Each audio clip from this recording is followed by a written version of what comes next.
ازيكم عاملين ايه؟ يا رب تكونوا بخير وكويسين. لو لاول مره بتشوفوني ما تنسوش تعملوا لايك للفيديو واشتراك للقناه وتفعلوا زر الجرس علشان يوصلكوا كل جديد على قناتي. النهارده هنعمل طريقه عمل الفسيخ وهنعرف طريقه تخليله زي ما بنشتريه بالظبط. شايفين ما شاء الله شكل الفسيخ بتاعي لونه وردي، شايفين ما شاء الله زبده معايا وزي الجاهز واحلى بكتير واوفر من اللي بتشتريه. هنعرف الطريقه المظبوطة وازاي يكون معاكي زي الجاهز بالظبط وزي ما بتشتريه من اكبر المحلات. شايفين ما شاء الله شكل الفسيخ. عندنا 2 من البوري ويكون حجمه نص كيلو او اكبر على حسب الكمية اللي انت هتشتريها. انا جبت 2 وزنهم كيلو زي ما انتوا شايفين كده. هبدأ اللي انا اخده على الحوض كده وتحت الحنفية، وطبعا هنزل كده الدماغ لتحت كده علشان اغسل الخياشيم بتاعته كويس. واهم حاجة البوري بتاعي يكون صابح زي ما انتوا شايفين كده. وهنبدأ اللي احنا نشطفه كده زي ما انتوا شايفين كده. انا منزلاه لتحت كده مش اقلبه لفوق، وبديله شطفة كده بسيطة زي ما انتوا شايفين. وبأي كده قماشة كده قطن او مناديل مطبخ، وتبدأي اللي انتي تنشفي السمكة بتاعتك كويس وتحطيها كده في قلب جردل او في قلب برطمان زي ما انتوا شايفين كده. اهم حاجة نحطها كده لتحت على دماغها كده، وهنشيل من الخياشيم دي، هنضغط عليها ونحط كده المناديل ونشيل اي دم منها كده زي ما انتوا شايفين.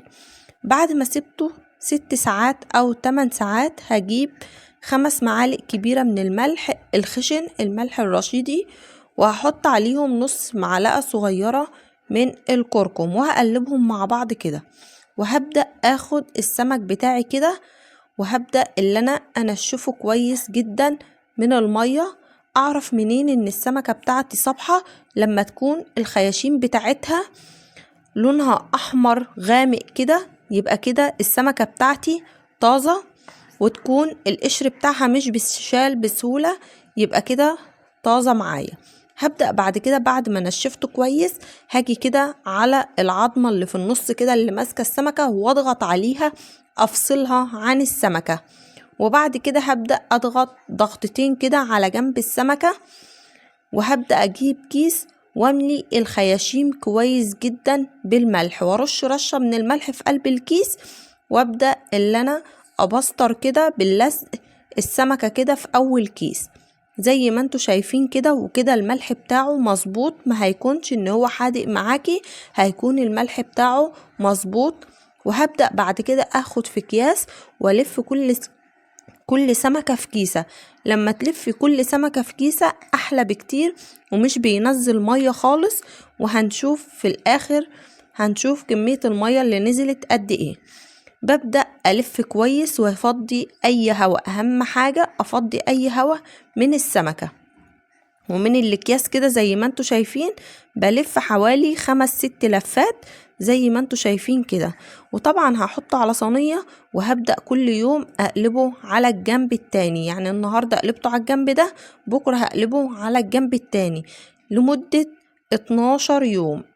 أنا ملحته بالظبط لمدة 12 يوم. بعد 12 يوم بدأت اللي انا افتح عليه زي ما انتوا شايفين الصينية مش نازل فيها ولا نقطة مية. شايفين الاكياس يدوب بس اللي هي معرقة معايا، مفيش اي مية خالص نزلت من السمك زي ما انتوا شايفين. شايفين شكل السمكة، شايفين شكل الفسيخة ما شاء الله شكلها زي الجاهز واحلى كمان واوفر بكتير. شايفين ببدأ اللي انا اشيل الاكياس، والاكياس نكون مفضيينها من اي هوا قبل ما تقفلي على السمك بتاعك. شايفين ما شاء الله شكل الفسيخ، شايفين ما شاء الله. هنبدأ اللي احنا نفتحه وننضفه علشان تشوفي شكل قلبه من جوه. شايفين هننضف قلبه، شايفين مبطرخ معايا. شلت كده البطاريخ، شايفين ما شاء الله لونه وردي.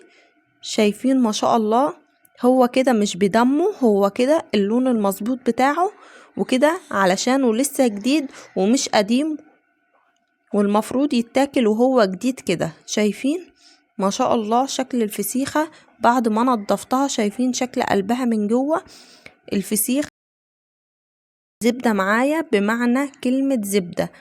شايفين ما شاء الله شكل الفسيخة، شايفين لونها، وشايفين هبدأ اشيل معاكم بالمعلقة. ما شاء الله الزبدة، شايفين شكل الفسيخ ما شاء الله، طعمه في منتهى الجمال بجد، هتعشقوه قوي وهتبطلوا اللي انتوا تشتروه من بره. شايفين ما شاء الله، هنعمله بطريقة مظبوطة وبطريقة صحية، وزي ما انتوا شايفين ما شاء الله، شوفوا اكنه زبدة معايا او ملبن كده. شايفين ما شاء الله. ما تنسوش اللايك